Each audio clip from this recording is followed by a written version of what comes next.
پوهه کې دا بیا وروسته راځي ځکه علما مو وایي مشوره ورکوي موږ په خپل هم دا مشوره ورکوو چې نن سبا وخت کې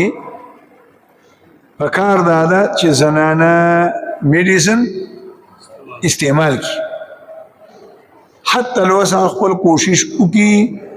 چې بیماری را نشي ځکه چې که چېرته د طواف زیارت نه مخکې بیماري راغله نو خیر دی مینا مزدلفه عرفات دا ټول کارونه کولی شي طواف زیارت یې وکړلو او طواف رخصت لا پاتې دی بیماری راغله نو خیر دی طواف رخصت ورسه دی معاف دی لیکن مسئله دا ده خاص کر هغه حاجیان چې کوم اول جهاز کې لاړ شي هغوی د حج په دویمه دریمه ورځ باندې واپسي وي اوس دغه ګروپ کې یو زنانه ده او د حج په ورځو کې د هغې بیماري راغله طواف یې زیارت یې لا نه دی کړی او هلته کې جهاز واپسي ده نو ډېر مشکل دا دی چې دا زنانه به خامخا پاتې کېږي جای یو که خاني پاتې کېږي خپل ټکټ به وروستو کوي سیټ به وروستو کوي تاوان به کوي خو ایساریږي به د هغه وخته پورې چې تر څو سي پاکه شوي ني غسل یې نه کړی او طواف یې نه کړی خبر باندې پوه شو چې کنه که کومه زنانه یا کوم نارینه ولې نه کوي اواز که کوم نارینه یا زنانه حج ته لاړو طواف زیارت یې وکړه خدای به حج یې وکړه او طواف زیارت یې ونه کړه او د خپل ملک ته واپس لاغه دی به په احرام کې څه کې به جي احرام کې احرام معنا ده چې نور ټولې پابندیانې ورباندې ختمې دي خو د ښځې او د خاوند ملاوېدل د یو بل سره حرام دي دغه حاجي به بیا راځي د خپل ملک نه بله یو لاره هم نشته طواف زیارت به کوي که زنانه د زنانه او که نارینه دی نارینه چې طواف زیارت حج هم نیم کړی دی لکه طواف زیارت فرض دی حج هم لا نه دی شوی او احرام هم دی او د ښځې او د خاوند هغه تعلق ساتل د یو بل سره حرام دی او د جنابت په حالت کې او د زنانه د ماهواري بیماری په حالت کې طواف زیارت کول کبیره ګناه ده د کبیره ګناه نه علاوه که د بیماری په حالت کې وکړلو ګناه هم وکړله او بل دم ورباندې لازمیږي او غټ دم دی د غټ دم نه مراد یا اوغ ذبح کول دي او یا غوا یا غوی ذبح کول دي نو عموما خو زنانه دوایانې استعمالوي داسې حالت دی الله نه راولي خو کرالو مثلا نغسې ده که دا میډیسن باوجود هم بیماری شروع شوه نو څه مسله نشته چې لږ شانې سړی پوهي سمجداري ګروپونو والا نه سبا خو پرایویټ سیستم دی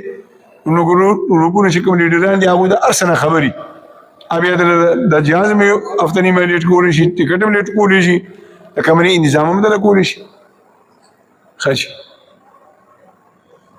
بله ماښام کې یو د ماښام وکړه بله سهار کې هېڅ پابندي پکې نشته خبره پوه د هغه وخت ته پورې عمرې کوه چې د سر نه سرمن واړې خبره پوه شو که زنانه دي او د عمرو شوق یې دی او چې د پېښور نه تله نو ویښتې یې د ملا ته را رسېدلي دي او هره ورځ عمره کوي دومره ویښته به کړکۍ حتی کې چې ویښتې غوږونو ته راورسي خو هم به دې ویښته کټ کوي. ٹھیک ټول صفي چې کومه ده که نه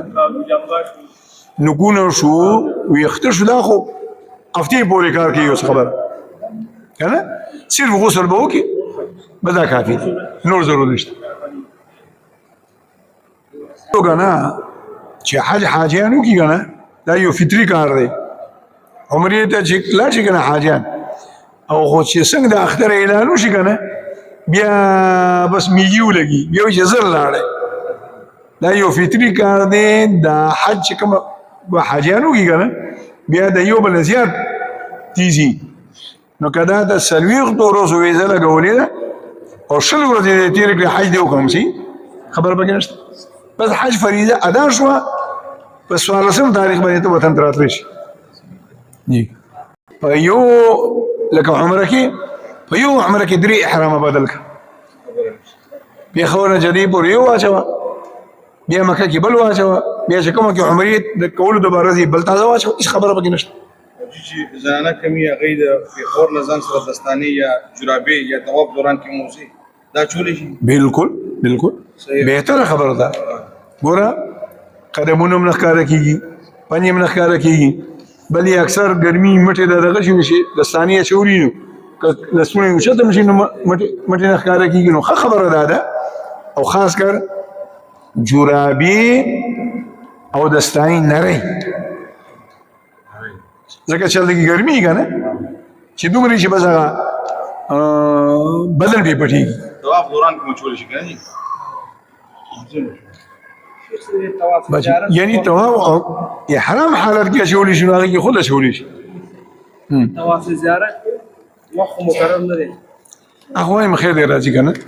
دا دې خو خبر نه دی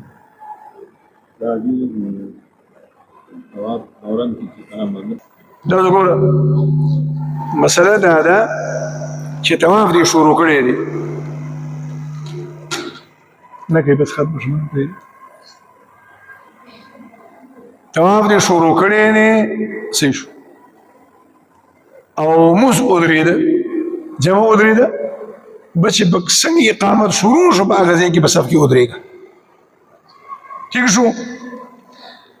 او که دا طواف تا ده دغه په حالت کې کولو ده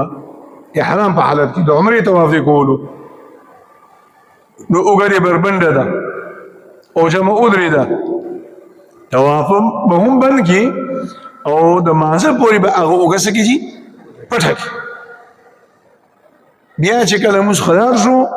سلام وګرځېده او تا طواف شروع کولو اوږه به بیا دوباره بیا به ښکاره کړي دغه رنګې اودس مات شو او اودس ماتي ته یا اودس تازه کول د بهر ځي نو هغه وخت به اوږه څه کوي پټه کړه بیا چې راځي او د کوم ځای نه طواف شروع کړي د هغه ځای بیا اوږه ښکاره کړه بس انشاءالله څه مسله به نه څه به دا زنانه اوس دا زنانه هم دغه سوال کړی دی چې د کعبې سره جوخت د یو کس طواف کوي او لومړنی طواف یې مکمل کو او 2 رکعاته مونځ یې نه دی کړی او د دویم طواف شروع کړي یا درېیم وکړي نو منع دي نه به کوي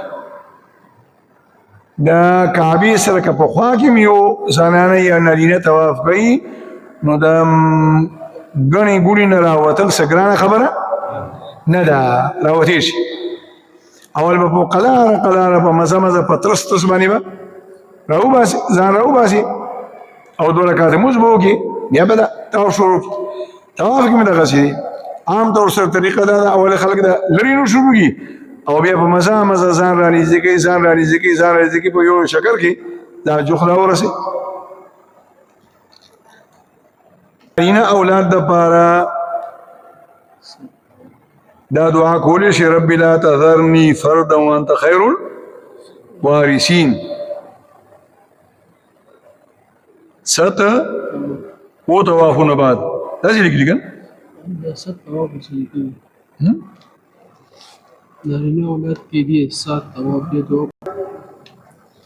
د مقام ابراهیم پخوا کې الله پاک دعاګانې قبلوي که الله پاک چاته د تلو موقع ورکړه نو هغې کې کېناستیم شي ودرېدیم شي ذکر هم پکې کولی شي مونځ هم پکې کولی شي دعاګانې هم پکې کولی شي هېڅ پابندي پکې نشته دی او دغه رنګې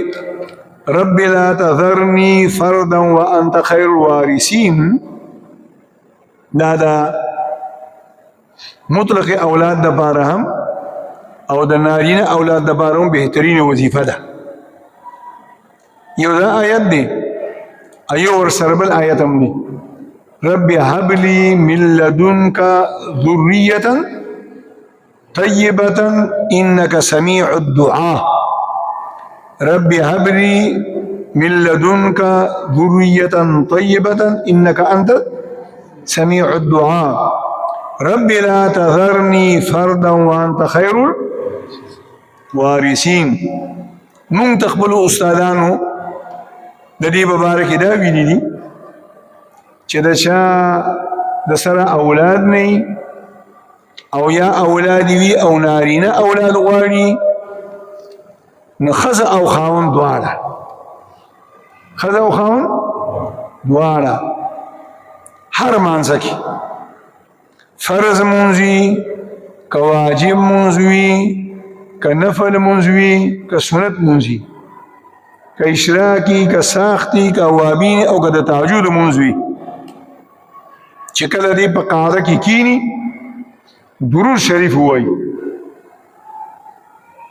او سلام اعلاني ګرځولې